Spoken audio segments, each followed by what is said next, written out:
Hello दोस्तों, आप सब कैसे हैं। मुझे लगता है आप सभी ठीक होंगे, खुश होंगे, एंजॉय कर रहे होंगे। साथ ही साथ आप अपनी तैयारी को और ज़्यादा से ज़्यादा कलर दे रहे होंगे। मेरे दोस्तों, बिहार विशेष जो हमारी चल रही है, बिहार विशेष में आज से हम लोग मॉडर्न हिस्ट्री और बिहार की चर्चा करेंगे। यानी मॉडर्न हिस्ट्री क्योंकि इसलिए हमारे कोई भी एग्ज़ाम जो भारत का होता है, खासतौर पब्लिक सर्विस कमीशन की बात करें, तो इसमें हमारा मॉडर्न हिस्ट्री का एक अलग अपनी छवि होती है। तो आज बिहार विशेष में हम बात करेंगे कि भारत में और बिहार की बात करेंगे कि ईस्ट इंडिया कंपनी की आगमन और अंग्रेजी शासन की स्थापना, ये दोनों चीज़ों को देखेंगे। लेकिन इस एपिसोड में पहले हमें जानना होगा कि जब हम ईस्ट इंडिया कंपनी की बात करेंगे तो हमारा ईस्ट इंडिया कंपनी जो है इसकी स्थापना कब हुई। आपको मैं बता दूं कि इसका स्थापना जो था 31 दिसंबर यानी 31 दिसंबर 1600 ईस्वी को जो था इसकी स्थापना की गई थी। और यह जो संस्था थी स्थापित जो हुई थी, स्थापना करने का मेन जो मुख्य उद्देश्य था वह था इसका व्यापार करना।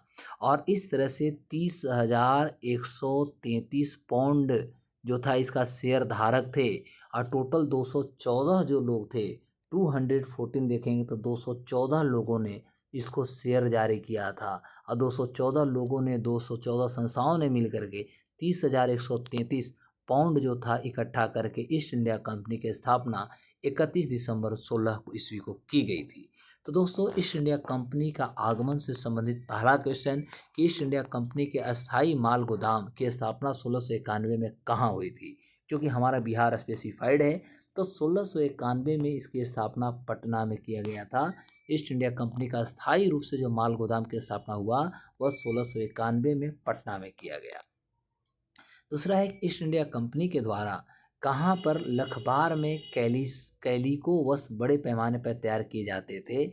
तो यह जो था आपका मुख्य रूप से पटना में ही यदि देखेंगे तो ईस्ट इंडिया कंपनी के द्वारा जो था पटना के समीप एक लखबार है, एक जगह है लखबार।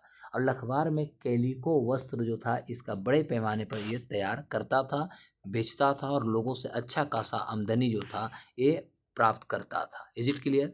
तो मोटा मोटी तौर पर जो होगा ये आपका जो है लखबार जो है आपका पटना ही के पास पाया जाता है, इसलिए पटना हो। दूसरी क्वेश्चन आपका आज का है कि किसे पटना के अंग्रेजी फैक्ट्री का प्रमुख नियुक्त किया गया था। तो पटना के यदि देखा जाए तो अंग्रेजी फैक्ट्री का जो प्रमुख नियुक्त किया गया था उसका नाम था जॉब चार्नॉक। यानी जॉब चार्नॉक जो था ये अंग्रेजी फैक्ट्री का प्रमुख नियुक्त होने वाला व्यक्ति था। जॉब चार्नॉक कब पटना के अंग्रेजी फैक्ट्री का प्रमुख बना, तो यह बना था 1664 ईस्वी में। शाइस्ता खान ने अंग्रेजी फैक्ट्री पर कब लगाया था या कब कर लगाया था यानी टैक्स लगाया था। तो शाइस्ता खान के द्वारा टैक्स जो लगाई गई थी यह 1680 ईस्वी में लगाई गई थी।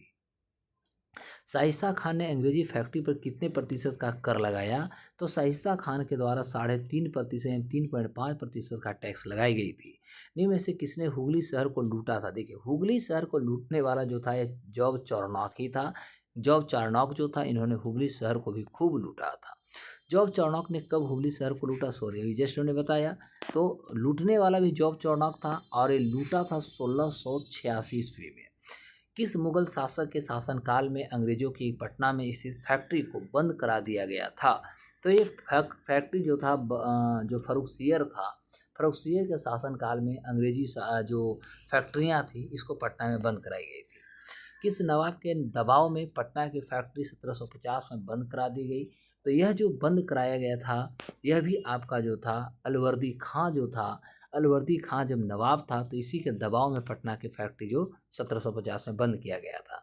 किसके प्रयास से पुनः 1755 ईस्वी में पटना की फैक्ट्री को शुरू कर दिया गया। तो पटना की फैक्ट्री जो शुरू की गई थी ये हॉलविल जब था, तो हॉलविल के द्वारा इसको शुरू कर दिया गया था।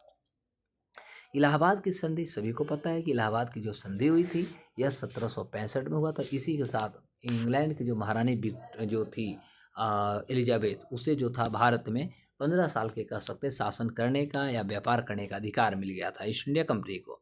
इलाहाबाद की संधि लॉर्ड क्लाइव और किस मुगल शासक के बीच हुआ था। तो उस समय जो मुगल शासक थे, उस समय देश के मुगल शासक शाह आलम सेकंड थे और इन्हीं के द्वारा किया गया था। क्योंकि 1664 में आप देखेंगे तो बक्सर का युद्ध होता है जिसमें ईस्ट इंडिया कंपनी जीतता है और मुगल शासक बुरी तरह परास्त हो जाता है। उसके बाद इलाहाबाद की संधि हुई थी। अंग्रेज शासन की स्थापना से पहला क्वेश्चन हमारी है कि निम्न में से किसने बिहार का दौरा कर व्यापारिक गतिविधियों का विस्तृत वर्णन किया था। तो विस्तृत वर्णन करने वाला जो व्यक्ति था वो एडवर्ड टेरी भी था, पीटर मुंडी भी था और ट्रेवर भी था। यानी इसका आंसर जो होगा आपका डी आंसर हो जाएंगे, तीनों का तीनों था। मनिहारी का युद्ध कब हुआ? देखिए, मनिहारी का जो युद्ध हुआ था ना, ये मनिहारी का युद्ध आपका 1756 में हुई थी। मनिहारी युद्ध में सिराजुद्दौला ने किसे पराजित किया? मनिहारी के युद्ध में सिराजुद्दौला शौकत जंग को पराजित कर दिया था। और अगले जो हमारा इससे रिलेटेड जो क्वेश्चंस होंगे अंग्रेजी शासन की स्थापना से, हम लोग नेक्स्ट एपिसोड में और ज़्यादा करेंगे। और अगले एपिसोड में हम बात करेंगे अंग्रेजी शासन के विरुद्ध जन आंदोलन से भी संबंधित हमारे बहुत सारे आंदोलन रही है। वे सारे चीज़ों पर भी हम लोग अगले एपिसोड में जो होगा वो चर्चा करेंगे। तो आज हम लोग इसी एपिसोड के साथ आज रोकेंगे, अगले एपिसोड में इसको और आगे बढ़ाने की कोशिश